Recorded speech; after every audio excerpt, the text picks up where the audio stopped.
Hello dear student, Shrimati मौरी देवी तापड़िया कन्या महाविद्यालय के इस यूट्यूब चैनल पे आपका स्वागत है। स्टूडेंट, आज जो अपन टॉपिक डिस्कस करने वाले हैं उसका नाम है कला असंबद्ध तथा कला संबद्ध स्रोत। ठीक है, देखिए स्टूडेंट, ये टॉपिक आपके एमडीएस यूनिवर्सिटी के अकॉर्डिंग इम्पोर्टेंट रह जाता है क्योंकि इसको एग्जाम में पूछता है। अब डिपेंड करता है कि केवल परिभाषा में पूछे स्टूडेंट तब तो 1.5 से 3 नंबर में पूछेगा, और यदि एक साथ मिलके पूछ ले तो इसके मार्क्स क्या हो जाते हैं, बढ़ जाते हैं। तो अपन इसको पहले तो स्टूडेंट सेपरेट करके पढ़ेंगे कि भाई कला संबंध क्या होता है और कला संबंध क्या होता है। ठीक है, और उनमें भी अलग अलग टाइप्स है जो अपन नेक्स्ट वीडियो में क्या करेंगे, डिस्कस करेंगे। तो आइए स्टूडेंट, सबसे पहले अपन स्टार्ट करते हैं कला असंबद्ध स्रोत। देखिए, सबसे पहले अपन डेफिनेशन पढ़ते हैं कला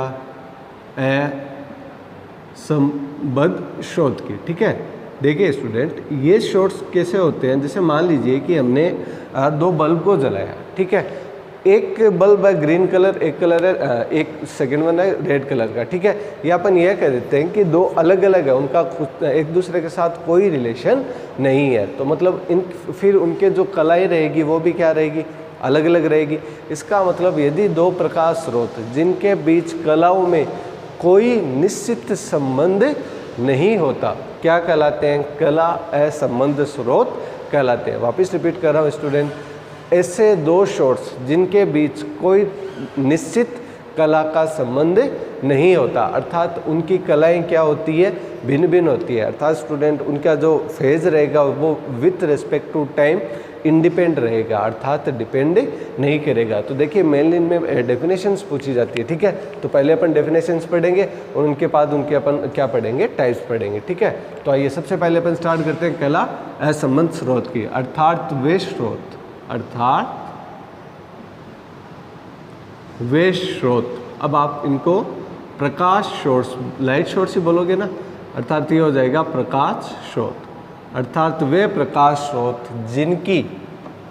जिनकी कलाओं के बीच, जिनकी कलाओं के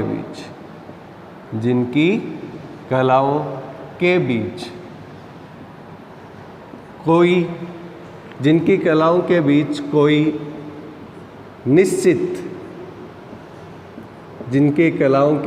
कोई निश्चित संबंध नहीं होता,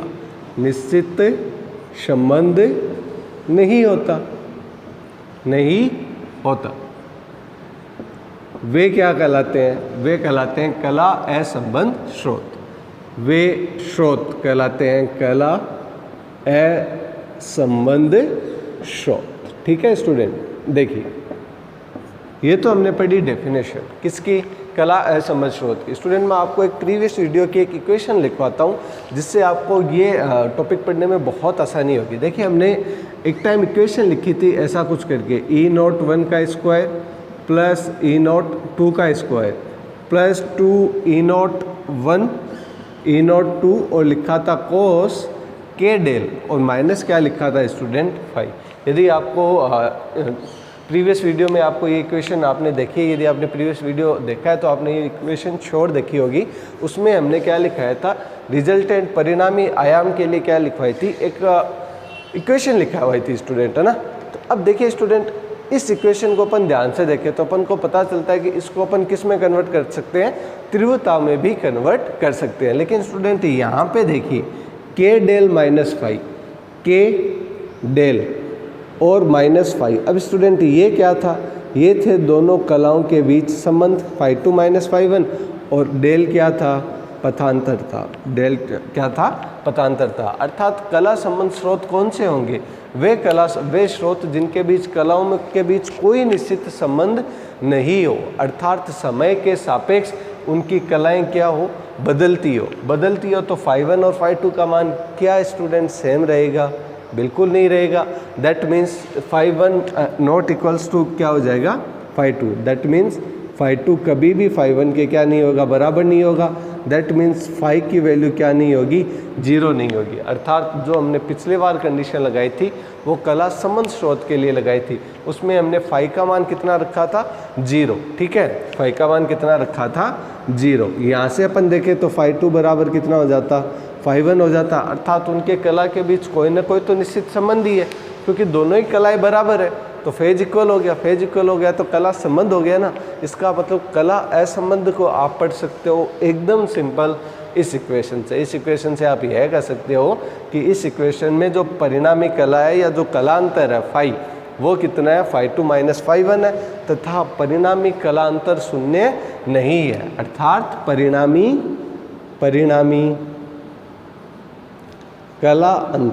परिणामी कलांतर फाई ये क्या नहीं है स्टूडेंट, शून्य नहीं है। इसका मतलब φ2 बराबर नहीं है किसके, φ1 के। अर्थात स्टूडेंट जो कला है वह समय के सापेक्ष, समय के सापेक्ष क्या कर रही है स्टूडेंट, बदल रही है। क्या कर रही है, बदल रही है। तो यहाँ से अपन एकदम इजीली समझ सकते हैं किसको, कला असंबंध स्रोत को। अब स्टूडेंट अपन डेफिनेशन देखेंगे किसकी, कला संबंध स्रोत क्या होते हैं। उसमें भी अपन कौन सी इक्वेशन यूज़ करने वाले हैं स्टूडेंट, ये इक्वेशन क्या करेंगे, यूज़ करेंगे। तो आइए स्टूडेंट अब अपन स्टार्ट करते हैं। अभी हमने देखा कला असंबंध, अब अपन देखेंगे कला संबंध स्रोत के बारे में। ठीक है, देखिए स्टूडेंट इनकी डेफिनेशन पूछी जाती है, ठीक है, और ज़्यादा नहीं, 1.5 नंबर में पूछे तो बड़ा क्वेश्चन 3 नंबर में बन सकता है, इससे ज़्यादा नहीं बनता।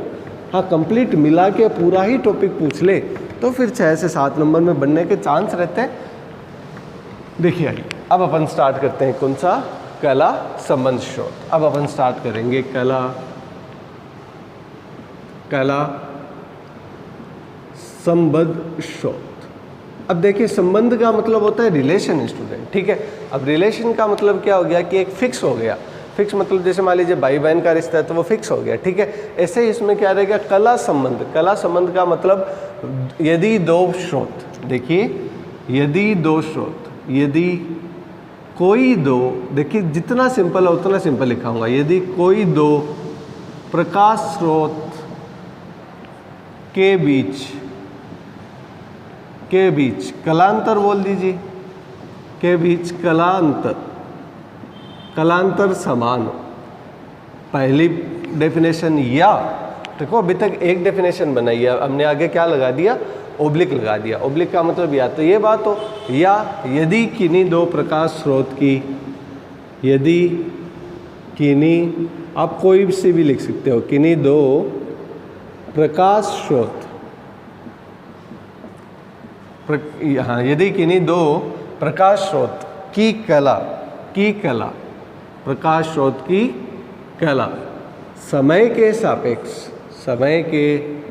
सापेक्ष विथ रेस्पेक्ट टू टाइम नहीं बदलती हो, समय के सापेक्ष नहीं बदलती हो, तो वे दोनों, अब दोनों लाइट सोर्स है स्टूडेंट, एक को तो मान ले S1 और दूसरे को मान लेते हैं S2, तो वे दोनों अर्थात S1 व S2 प्रकाश संबंध कला स्रोत होंगे, प्रकाश संबंध कला स्रोत होंगे, प्रकाश संबंध कला स्रोत होंगे, ठीक है स्टूडेंट। तो ये हो गया कौन सा, कला संबंध, अर्थात जिनकी कलाएं विथ रेस्पेक्ट टू टाइम नहीं बदलती हो, अर्थात क्या रहती हो, फिक्स रहती हो, अर्थात उनमें कलांतर क्या रहता हो, हर वक्त शून्य रहता हो, अर्थात समय के सापेक्ष कलाएं नहीं बदलती हो, तो क्या कहलाएगा, कला संबंध स्रोत कहलाएगा, ठीक है स्टूडेंट। अब मैं इक्वेशन वापस इसलिए लिखाऊंगा कि जैसे मान लीजिए 3 नंबर में क्वेश्चन आ गया तो केवल आप छोटी छोटी 2 डेफिनेशन लिख दोगे तो उससे तो 3 नंबर नहीं मिलेंगे ना। तो मतलब एक प्रॉपर लिखने का तरीका होता है ताकि जो कॉपी चेक करे वो क्या हो, आपसे इम्प्रेस हो और वो पूरे नंबर दे, ठीक है। तो वापस आप ये लिख सकते हो कि वी नो दैट सिंपल यदि अपन लिखना चाहें, E इक्वल्स टू होता है E01 का स्क्वायर प्लस E02 का स्क्वायर प्लस 2 E01 E02, और कोस क्या आ जाएगा student, K del minus phi, where phi equals to क्या हो जाएगा, फेज डिफरेंस, क्या हो जाएगा, फेज डिफरेंस, ठीक है। तो फेज डिफरेंस आ गया, और अपन जानते हैं फाई इक्वल्स टू होता है क्या स्टूडेंट, φ2 - φ1, अब अकॉर्डिंग टू अपन क्या बात कर ले, डेफिनेशन बात कर ले, तो phi 2 माइनस phi 1 कितना होना चाहिए, 0, अर्थात phi 2 बराबर क्या होना चाहिए, phi 1। दैट मीन्स उनमें कला जो अंतर है वो कितना होना चाहिए, 0 होना चाहिए। तो स्टूडेंट आज हमने जाना कला संबंध तथा कला असंबंध स्रोत के बारे में। स्टूडेंट नेक्स्ट जो अपन टॉपिक पढ़ेंगे वो पढ़ेंगे अपन कालिक संबंधता का। किसका पढ़ेंगे अभी, कालिक संबंधता का, बट वो स्टूडेंट पढ़ेंगे अपन नेक्स्ट क्लास में। तो आज हमने केवल और केवल स्टूडेंट 2 डेफिनेशन को डिस्कस किया है। ये सेपरेट वीडियो इसलिए बनाए स्टूडेंट क्योंकि डेफिनेशन से क्वेश्चन आता है, ज़्यादा बड़ा नहीं आता बट आता ज़रूर है, ठीक है। तो आपको क्वेश्चन गलत ना हो इसलिए मैंने पूरा सेपरेट इस पे वीडियो बनाया है। तो स्टूडेंट आई होप ये आपको वीडियो समझ आया होगा।